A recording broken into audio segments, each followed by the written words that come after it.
Hi friends, welcome to Shiva blaze channel. ఈరోజు మనం 24th Nifty and bank నిఫ్టీలో targets ఏంటి, upside and downside, అలాగే 23rd అంటే ఈరోజు మార్కెట్లో ఏం జరిగింది తెలుసుకుందాం. ఓకే, ఫస్ట్ నిఫ్టీ చూద్దాం. ఇది 30 మినిట్స్ షార్ట్.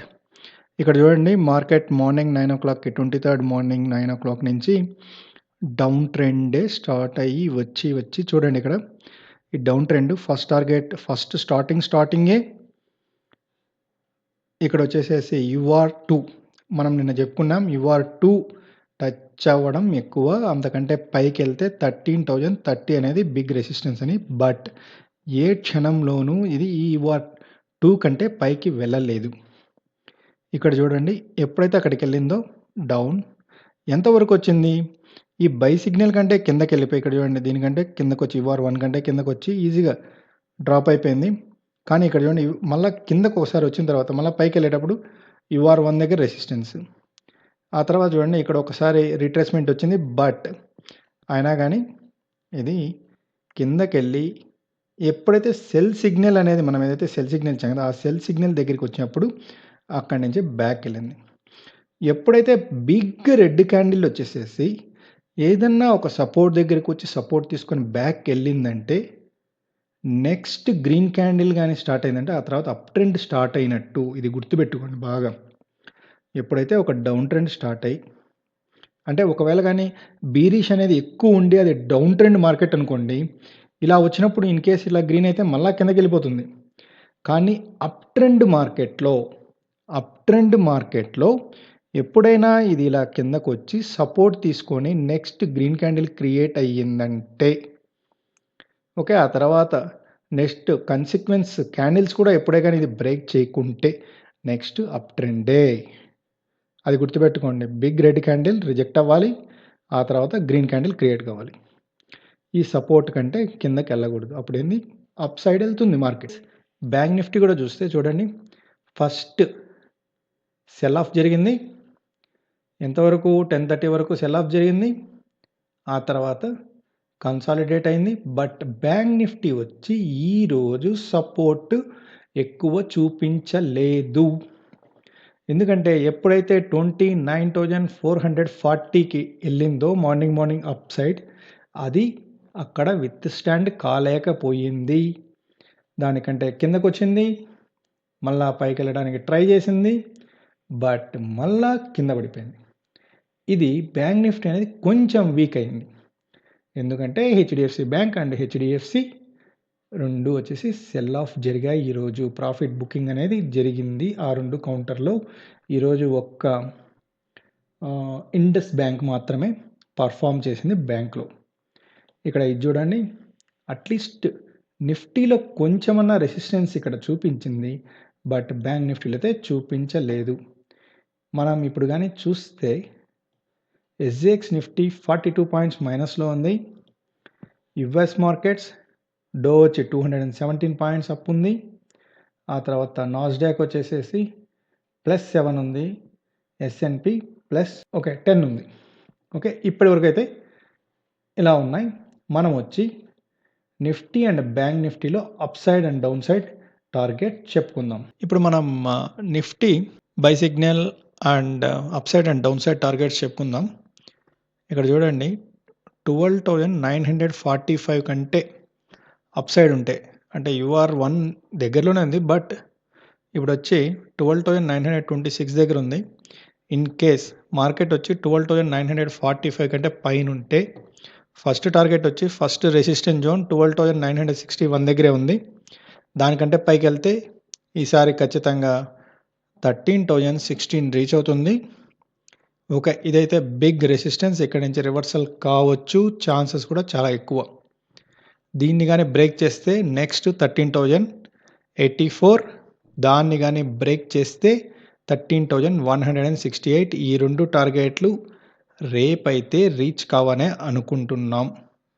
ఓకే, బట్ ఈ రెండు అయితే రీచ్ కావచ్చు, అంటే 13,016, 13,084 డౌట్, బట్ ఇవైతే అప్ సైడ్ టార్గెట్స్. ఒకవేళ మార్కెట్ కిందగానే వెళ్ళింది అనుకోండి, 12,909 దీనికంటే కిందకెళ్తే సెల్. అంటే అప్పుడొచ్చేసి డౌన్ సైడ్ వచ్చినట్టు. కానీ 12,862 ఇక్కడొచ్చి మంచి సపోర్ట్ ఉంది. దీన్ని గానీ బ్రేక్ అయితే DR1 ఈజీగా బ్రేక్ అవుతుంది. 12,815 ఈజీగా బ్రేక్ అవుతుంది. ఒకవేళ గానీ DR1 గానీ బ్రేక్ అయిందంటే, అంటే సపోర్ట్‌ల ఈ రెసిస్టెన్స్ లెవెల్ గానీ బ్రేక్ అయిందంటే DR2 ఈజీగా బ్రేక్ అవుతుంది. నెక్స్ట్ సపోర్ట్ ఎక్కడ దొరుకుతుందంటే 12,762 ఇది వచ్చి DR2 దగ్గర సపోర్ట్ ఎక్కువ ఉంది. ఈ ఏదైతే DR3 ఉంది కదా, అంటే డౌన్ సైడ్ రెసిస్టెన్స్, ఇది సపోర్ట్‌గా వర్క్ చేస్తుంది. ఒకవేళ ఇది కూడా బ్రేక్ అయితే నెక్స్ట్ ఫాల్ కొంచెం ఉండొచ్చు. బట్ ఇప్పటికైతే 12,725 ఇవి up side and down side. Up side వెళ్ళడానికి కొంచెం రెసిస్టెన్స్ ఎక్కువ ఉంటుంది. ఇక్కడి నుంచి ఫస్ట్ వచ్చి ఇదైతే 13,616 కంటే పైన మార్కెట్ ముందు సస్టైన్ కావాలి. సస్టైన్ అయితేనే నెక్స్ట్ ఫర్దర్ చూద్దాం. ఈ సస్టైన్ కానంత వరకు ఇదేంటంటే ఇలాగే అప్ అండ్ డౌన్స్ ఉంటాయి. ఈ కన్సాలిడేషన్ అనేది నడుస్తుంది. దీనికి ఇంకొక లాజిక్ కూడా ఉంది. ఇక్కడ చూడండి, ఫస్ట్ టైం 12,934 దగ్గరికి వెళ్ళింది, డౌన్ అయింది ఫస్ట్. సెకండ్ ఇక్కడ 12,959 దగ్గరికి వెళ్ళింది, డౌన్ అయింది. అంటే first attempt, second attempt. Third attempt ఈరోజు జరిగింది, ఫెయిల్ అయింది. మళ్ళా సేమ్ డేలోనే మళ్ళా ఇది వచ్చి ట్రై చేసింది, మళ్ళా ఫెయిల్ అయింది. ఇది కానీ ఈసారి ఇది కానీ ఈ UR1 కానీ బ్రేక్ చేసిందంటే 961 ఖచ్చితంగా 13,016 అయితే టచ్ అవుతుంది. బట్ విత్ స్టాండ్ అవుతుందా లేదా అనేది రేపు చూద్దాం.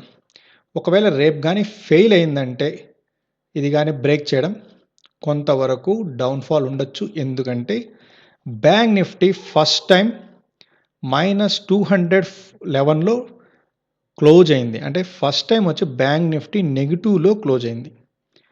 ఓకే, దీంట్లో చూస్తే బై సిగ్నల్ వచ్చి 29,117 కంటే అప్ సైడ్ వెళ్తే బై సిగ్నల్, రెసిస్టెన్స్ చాలా దగ్గరలో ఉంది. 29,244, దానికంటే పైకి వెళ్తే 29,435, దానికంటే పైకి వెళ్తే 29,735, దానికంటే పైకి వెళ్తే 30,188. బట్ మీరు కాషియస్గా ఉండండి.